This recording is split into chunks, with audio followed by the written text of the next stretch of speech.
রোদের তীব্রতায় ছাতা নিয়ে আমি এখন ঠিক আমার পেছনে নীলাদ্রি লেক, আমি নীলাদ্রি লেকের সামনে ঠিক ছাতা মাথায় দাঁড়িয়ে আছি। এটা একটা সুন্দর পরিবেশ। আমার ডান সাইডে পুরোটা হচ্ছে পাহাড় এবং এই পুরা সাইডটাই কিন্তু ইন্ডিয়া যদি বলা যায়। তো আমি মানে যদি এখানে দাঁড়াই তাহলে স্টিল আমি আছি ইন্ডিয়ার মধ্যে, আর যদি নিচে চলে আসি তাহলে আমি আছি বাংলাদেশের মধ্যে। সো বাংলাদেশ আর ইন্ডিয়ার বর্ডারটা ঠিক এখান থেকে, এটা হচ্ছে সীমানা, বর্ডার সীমানা প্রাচীর। আর আমার এই যে এই সাইডটাতে তোমার এই সাইডটাতে যে লেকটা দেখা যাচ্ছে পুরো লেকটাই হচ্ছে আমাদের বাংলাদেশের মধ্যে। সো এত সুন্দর এবং স্বচ্ছ পানির লেক নীলাদ্রি লেক, মানে এটা বাংলাদেশের, এটা আমাদের জন্য গর্বের বিষয় এবং খুব সুন্দর যে জিনিস। আর অবশ্যই সুনামগঞ্জে বেড়াতে আসলে টেকেরহাট এবং এই নীলাদ্রি লেক ভ্রমণ করে যাওয়ার জন্য সবাইকে রিকোয়েস্ট থাকবে। এবং যদি ছোট বাচ্চা কাচ্চা হয় বা আপনারা যদি রোদ সহ্য করতে না পারেন তাহলে অবশ্যই আমার মতন একটা ছাতা নিয়ে আসবেন, যেন আপনাদের রোদের তাপটা খুব একটা বেশি না লাগে সে কারণে। আর অবশ্যই এই মানে বর্ষার সিজনের পরপরই এই সিজনটাতে আসবেন, একটু রোদের তীব্রতা কম থাকে এবং আপনার সহজেই আপনি মুভ করতে পারবেন, বৃষ্টিও কম থাকে, রোদের তীব্রতাও কম থাকে। তো এই পাশে যে পাহাড়গুলো দেখতে পাচ্ছেন, পুরা যতটুকু দেখা যাচ্ছে পুরা পাহাড়টুকুই কিন্তু হচ্ছে ইন্ডিয়ার ভেতরে। এবং এই যে কিছু গরু দেখা যায়, এই গরুগুলোও কিন্তু আমাদের ইন্ডিয়ার মধ্যে, কিন্তু এখানে বাংলাদেশের গরু এগুলা। সো ইন্ডিয়ার মধ্যে ঘাস খাচ্ছে কিন্তু বাংলাদেশের গরু। আর এই যে দূরে বিএসএফ এর ক্যাম্প আছে, বিডিআর এর ক্যাম্প এবং বিএসএফ এর ক্যাম্প আছে একটু দূরে, কিছুটা দূরে গেলেই।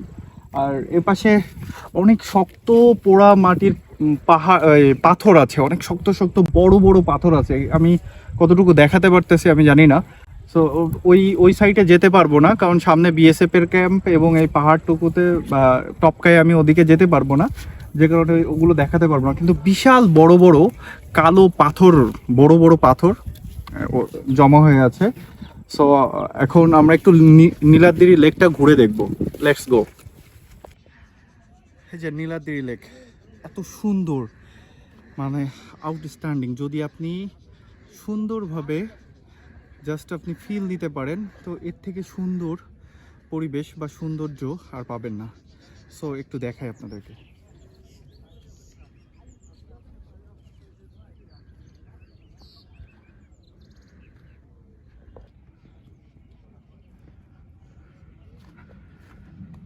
মাহি অনেক এনজয় করতেছে, কেননা এটাই হচ্ছে তার পাহাড় দেখা প্রথম পাহাড়।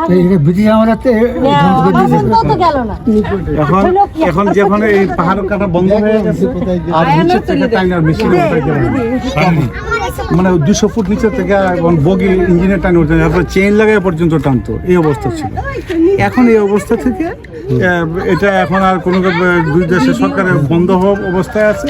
এখন এটাকে সরকার পর্যটন কেন্দ্রে রূপান্তর করেছে। এই হলো মূল কথা, আর কিছু। আমার পেছনে যে নীলাদ্রি লেক, এই নীলাদ্রি লেকের ইতিহাস হচ্ছে এই যে এই সাইডে যে কালো কালো বড় বড় পাথরগুলো দেখা যাচ্ছে, এগুলো ব্রিটিশ আমলে তারা হচ্ছে বোম্বিং করে মাটি এখান থেকে কয়লা বা চুনাপাথর উত্তোলন করার জন্য তারা বোম্বিং করতো। এবং এই পানির যে গভীরতা, এই গভীরতাটা অনেক বেশি গভীর। এবং এটা হচ্ছে তারপর থেকে এখানে পানি জমে স্বচ্ছ পানির আকার ধারণ করে, তারপর থেকে এটা সুন্দর একটা প্রকৃতির অপরূপ লীলায় পরিণত হয়। এবং প্রতি বছরের এই সময়টাতে সবথেকে বেশি পর্যটন এখানে ভিড় করে, বা বছরের প্রতিটা সময় এখানে পর্যটন থাকে। বাট বৃষ্টির পরের সিজনটাতে মানুষ একটু বেশিই থাকে এখানে।